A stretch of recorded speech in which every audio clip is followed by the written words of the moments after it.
Hello hi every one. അപ്പോൾ എല്ലാവർക്കും പുതിയൊരു വീഡിയോയിലേക്ക് സ്വാഗതം. അപ്പോൾ ഞാൻ നേരത്തെ പറഞ്ഞ പോലെ ഞാൻ പുതിയൊരു വീഡിയോ ആയിട്ട് വന്നിരിക്കുകയാണ്. അപ്പോൾ ഈ വീഡിയോയിൽ നമ്മൾ സംസാരിക്കാൻ പോണ കാര്യം എന്താണെന്ന് വെച്ച് കഴിഞ്ഞാൽ, നമ്മൾ ഇപ്പോൾ ഈ ഒരു +1 +2 കാലഘട്ടം കഴിഞ്ഞിരിക്കുന്ന മിക്ക പിള്ളേരുടെയും മിക്ക സ്റ്റുഡൻസിൻ്റെയും ആഗ്രഹം എന്ന് പറഞ്ഞു കഴിഞ്ഞാൽ പുറത്തു പോയി വിദേശ രാജ്യങ്ങളിൽ പോയി അവരുടെ ഉപരിപഠനം പഠിക്കാനെന്നുള്ള ഒരു ആഗ്രഹമുണ്ട്. അപ്പോൾ ഇതിന് സഹായമാകുന്നത് എന്താണ്? ആ ഒരു ക്വസ്റ്റ്യൻ നോക്കുകയാണെങ്കിൽ എങ്ങനെയാണ് നമുക്കിതിനെ സഹായിക്കാൻ പറ്റണമെന്ന്. അപ്പോൾ അങ്ങനെ നോക്കുകയാണെങ്കിൽ എങ്ങനെയാണ് നമ്മൾ പഠിക്കാൻ പോണ ഏത് കോളേജാണോ അല്ലെങ്കിൽ പഠിക്കാൻ ഉദ്ദേശിക്കുന്ന ഏത് രാജ്യമാണോ അവിടുത്തെ നേരത്തെ പഠിച്ചിട്ടിറങ്ങിയിട്ടുള്ള അല്ലെങ്കിൽ അവിടെ ഫൈനൽ ഇയറിന് പഠിക്കണ ഒരാളുമായിട്ടുള്ള ഒരു സംസാരിക്കാൻ പറ്റുവാണെങ്കിൽ അതൊരു വളരെ നല്ലൊരു ഇൻപുട്ടാണ് നിങ്ങളുടെ ഡിസിഷൻ മേക്കിംഗ് പ്രോസസ്സിന്. അപ്പോൾ അതിന് ഈ US വരാൻ ആഗ്രഹമുള്ളവർ, ഇത് US മാത്രമല്ല പുറം രാജ്യത്തിൽ എവിടെ പോയി പഠിക്കാൻ ആഗ്രഹമുള്ളവർക്ക് വേണ്ടിയിട്ടുള്ള ഒരു വീഡിയോയാണ്. ഇപ്പം ഈ വീഡിയോയിൽ വരാൻ പോകുന്ന ആളെന്ന് പറഞ്ഞു കഴിഞ്ഞാൽ പുള്ളി Purdue യൂണിവേഴ്സിറ്റി, നമ്മുടെ ദുൽഖർ സൽമാൻ ഒക്കെ പഠിച്ച യൂണിവേഴ്സിറ്റി, DQ ഒക്കെ പഠിച്ച യൂണിവേഴ്സിറ്റിയാണ് US one of the east coast സൈഡിലെ one of the famous university എന്ന് തന്നെ പറയാം. ഈ യൂണിവേഴ്സിറ്റിയിൽ കോളേജ് ഓഫ് എൻജിനീയറിംഗ് ഇലക്ട്രിക്കൽ എൻജിനീയറിംഗിലെ ഫൈനൽ ഇയർ വിദ്യാർത്ഥിയാണ് നമ്മുടെ കൂടെ. ഒരു അരമണിക്കൂർ അല്ലെങ്കിൽ ഒരു 20 മിനിറ്റത്തെ ഒരു വീഡിയോ ആണ്. ഇത് ആക്ച്വലി ഒരു 1.5 മണിക്കൂറത്തെ വീഡിയോ ആണ്. പക്ഷേ അത് നിങ്ങൾക്ക് വേണ്ടിയിട്ട് ഞാനത് ചെറുതാക്കി അതിൻ്റെ മെയിൻ ഇമ്പോർട്ടൻ്റ് ആയിട്ടുള്ള പോയിൻറ്റ്സ് ഒരു 20 മിനിറ്റ് വീഡിയോയുടെ അകത്തേക്ക് ആണ് ഇട്ടിരിക്കുന്നത്. അപ്പോൾ ഇത് നിങ്ങൾ തീർച്ചയായിട്ടും കാണുക. പ്രത്യേകിച്ച് +1 +2 കാലഘട്ടത്തിൽ നിങ്ങൾക്ക് വിദേശ രാജ്യങ്ങളിൽ പോയി പഠിക്കാൻ ആഗ്രഹമുള്ളവരാണ് ഇത് തീർച്ചയായിട്ടും കാണേണ്ടത്. എന്നാൽ നിങ്ങൾക്കൊരു ഐഡിയ കിട്ടും, നിങ്ങൾക്ക് എന്താണ് ഈ 4 വർഷം വിദേശ രാജ്യത്തിൽ പഠിച്ചു കഴിഞ്ഞാൽ നിങ്ങൾക്ക് എന്തൊക്കെയാണ് ഗുണങ്ങൾ കിട്ടാൻ പോകുന്നതെന്ന്. അപ്പോൾ നേരത്തെ പറഞ്ഞ പോലെ അപ്പോൾ എല്ലാവരും തീർച്ചയായിട്ടും വീഡിയോ കാണുക, ഇഷ്ടപ്പെട്ടാൽ ലൈക്ക് ചെയ്യുക, കൂട്ടുകാരുമായിട്ട് ഷെയർ ചെയ്യുക, പിന്നെ ജീവിതം ആസ്വദിക്കുക, എൻജോയ് ചെയ്യുക. ഓക്കെ എന്നാൽ ശരി. എന്നാൽ സീരിയസ്, നിന്റെ മലയാളം എങ്ങനെയുണ്ടോ? മലയാളം പറയുമ്പോൾ തീരെ പറ്റില്ല. ഒട്ടും പറ്റില്ല. എന്ന് വെച്ചാൽ ഞാൻ അബുദാബി തിരിച്ചു പോകുമ്പം എനിക്കൊരു 2-3 ആഴ്ച എടുക്കും സോർട്ട് ഓഫ് കംഫർട്ടബിൾ ആവാൻ. പക്ഷേ I mean, it's like, say, even now, like, my brain is confused, like, which way to go, right? English. Yeah. But, I mean, 2 weeks, right? It's usually enough for me to transition. In Abu Dhabi, from 6th grade to 10th grade, I was in like a school that was predominantly all Keralites. But even the teachers would speak Malayalam sometimes, right? Yeah, so I am like, when I go back to India, people usually, it's not like I have an accent, you know. അങ്ങനെയല്ല. But I get it. Like you are like confused in your like head what you want to speak, like exactly. Malayalam or English. I get it. Okay. So this is Adarsh John over here, and today we have with us Roni. I'll just give you a small background of him. He's a senior at Purdue right now. He's going for electrical engineering at Purdue School of Engineering, and he will be walking us through what his journey was, how it's like to study over here in US for the last 4 years, and what are the challenges he might have faced, or what are the plus points and the negative points of studying in US. So Roni, I would like to take this opportunity to just tell us about yourself. Where are you from? Like what's your background? Like what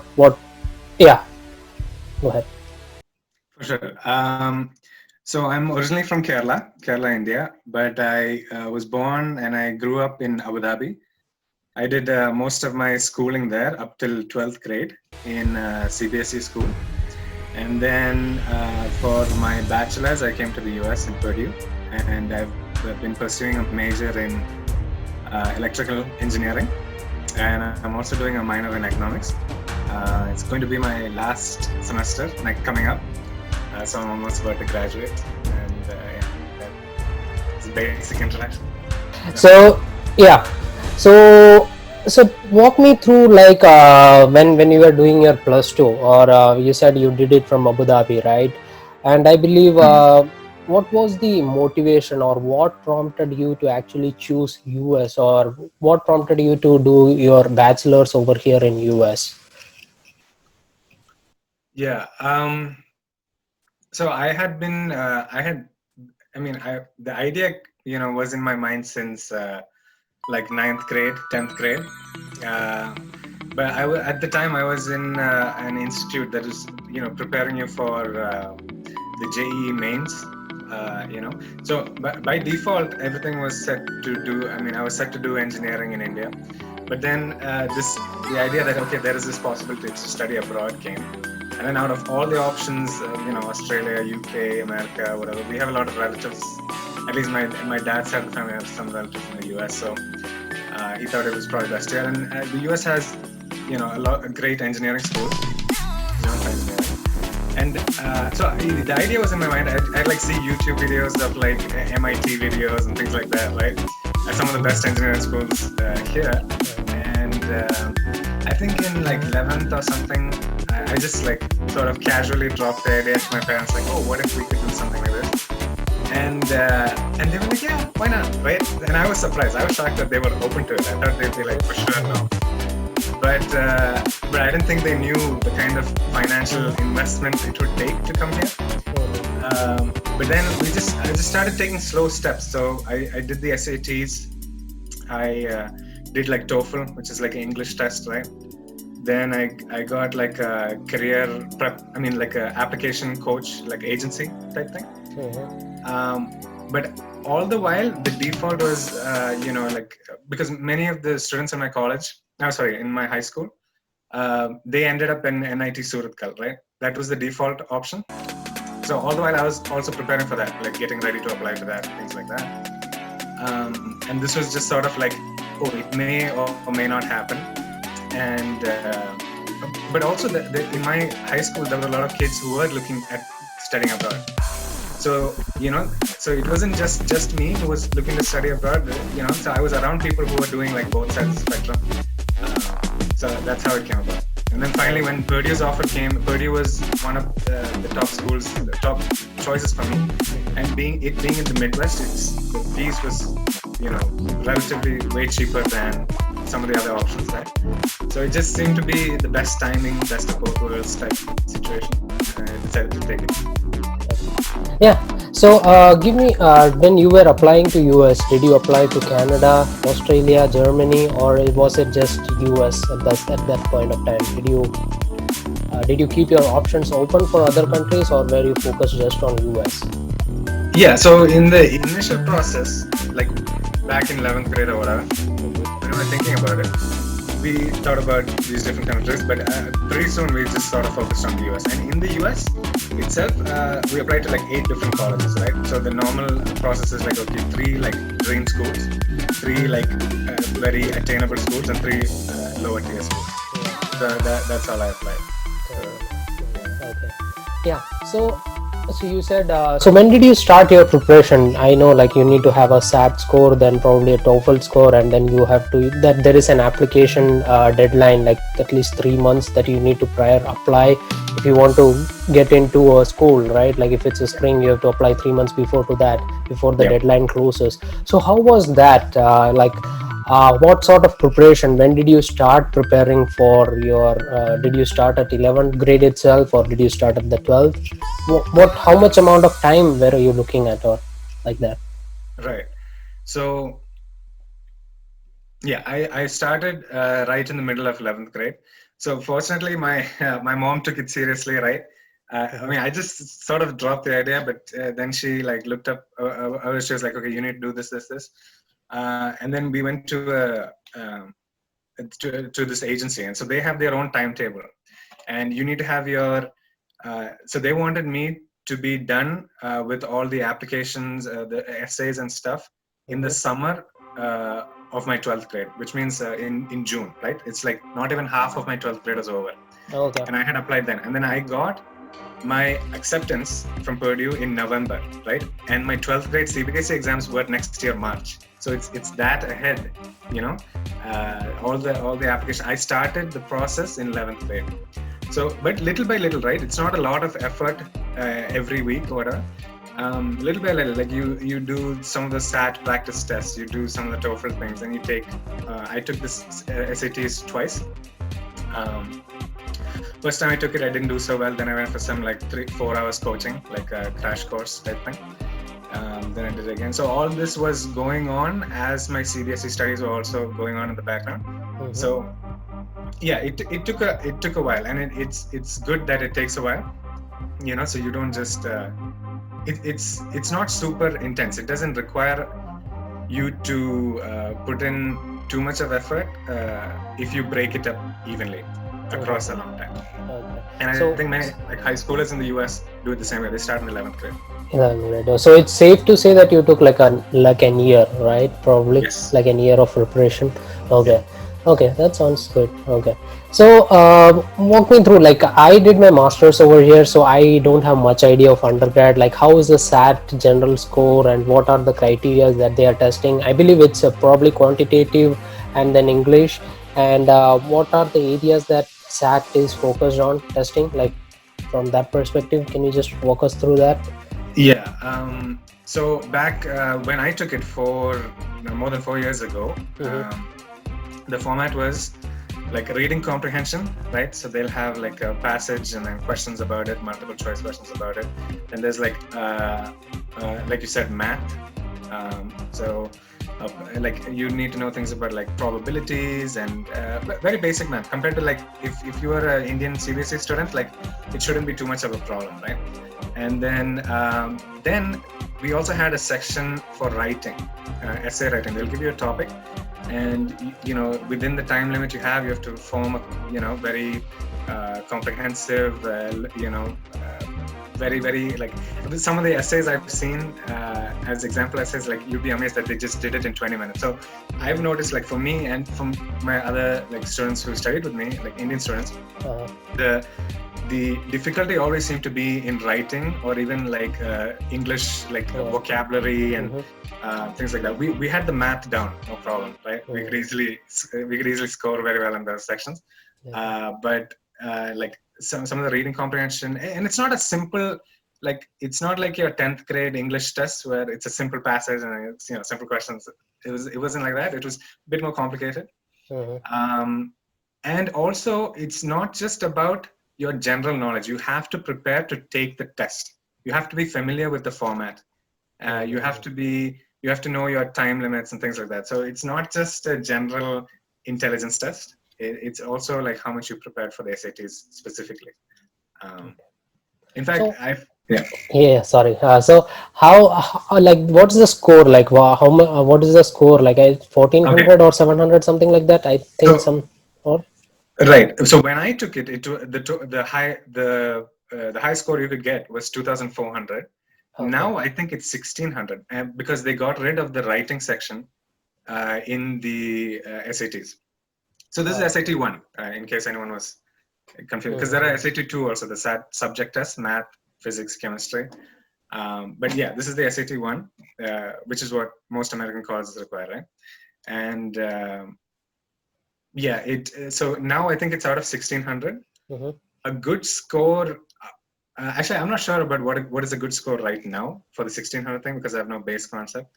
But I think for back when it was 2,400, anything above a 2,000, 2,100 range was good enough to get you into like Purdue and those other schools. Now MIT, Stanford, Caltech, those might require a bit more higher standard, but it was really good at that time. Yeah. So are you in a liberty to share your SAT score, or do you want to give it private? Yeah, no, I can share it. The first time I wrote the SAT without any prep, I got 1,900 something. 1940 or something like that. Second time after the prep, I got 2,140. Nice, cool.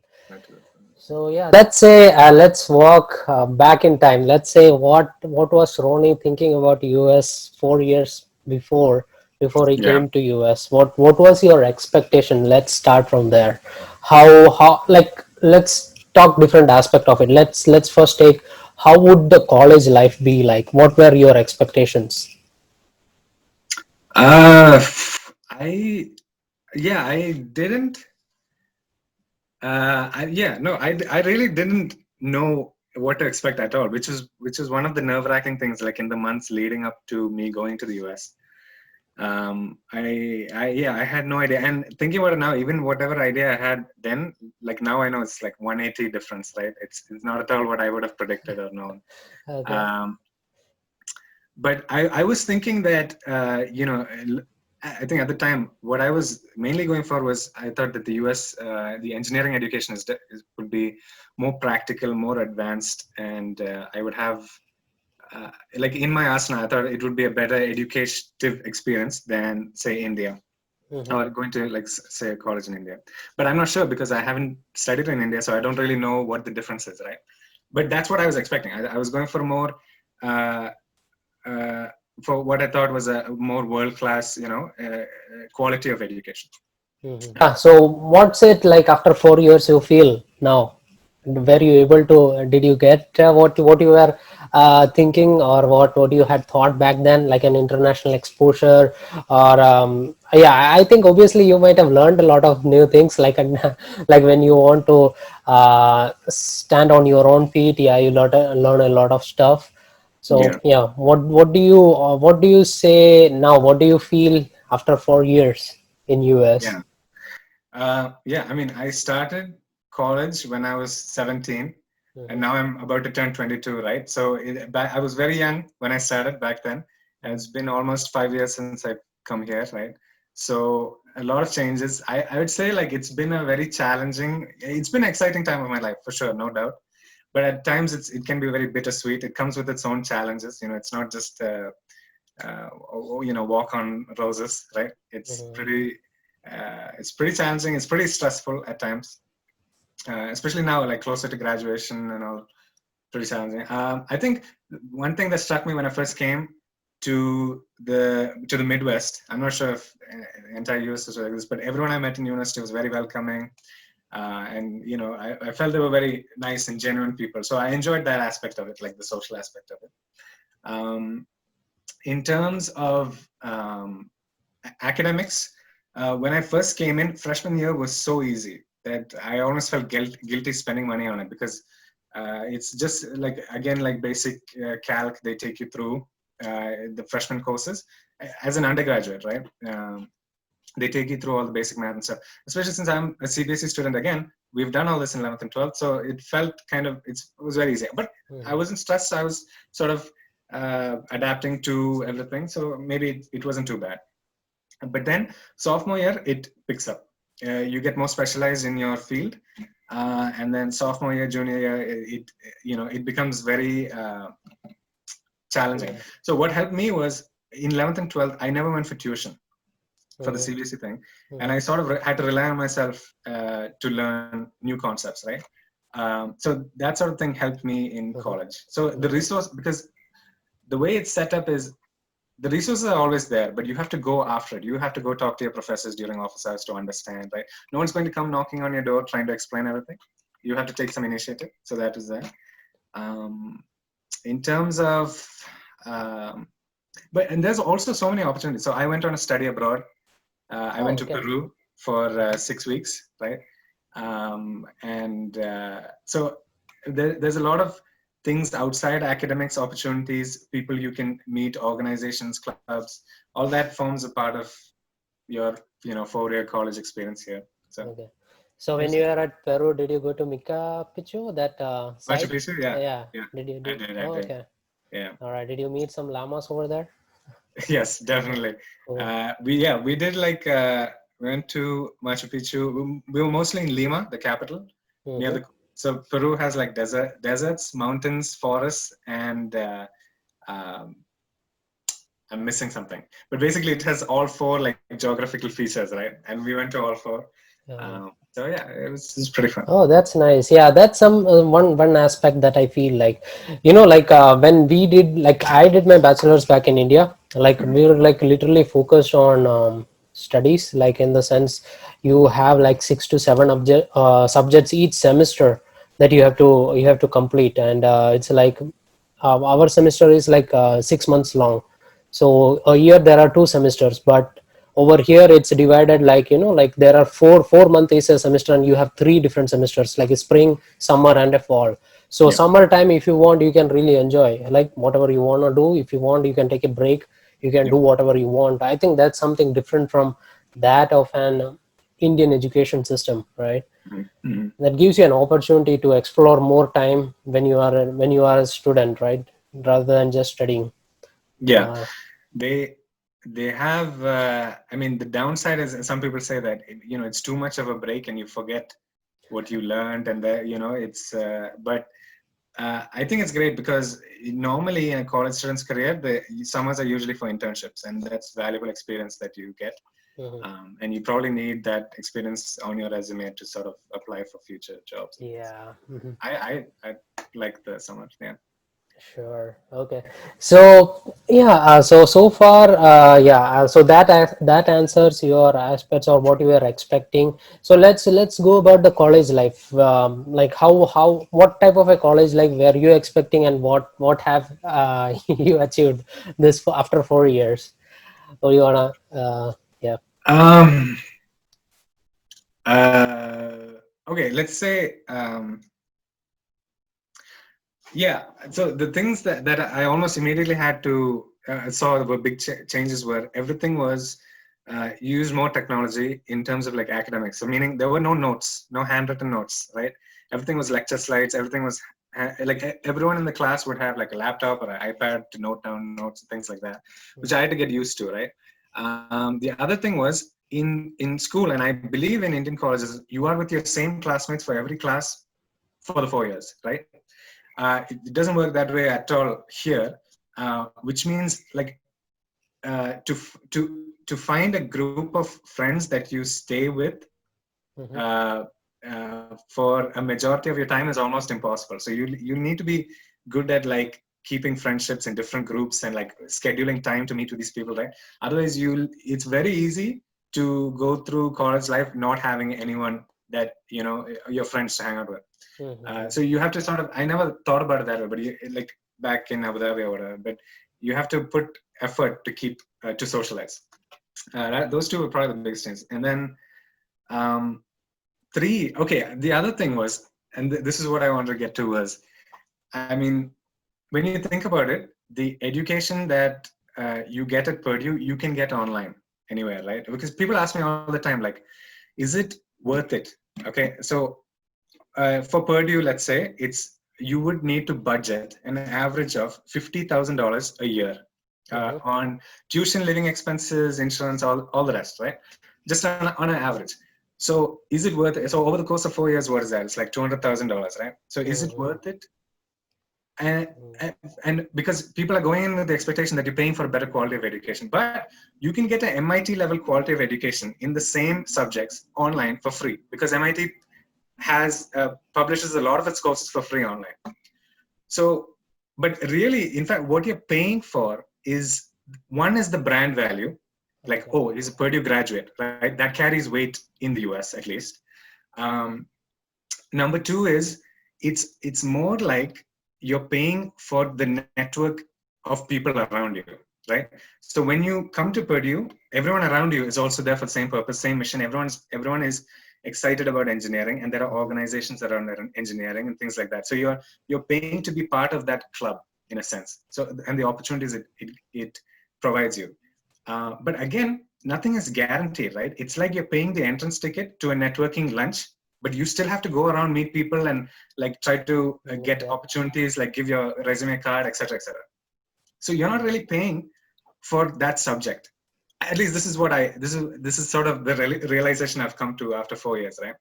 You can get anything I've learned, you can probably get it online for free, right? Yeah. But what makes it worth it is brand value, one, and then two is the people and the experiences that you come into contact with.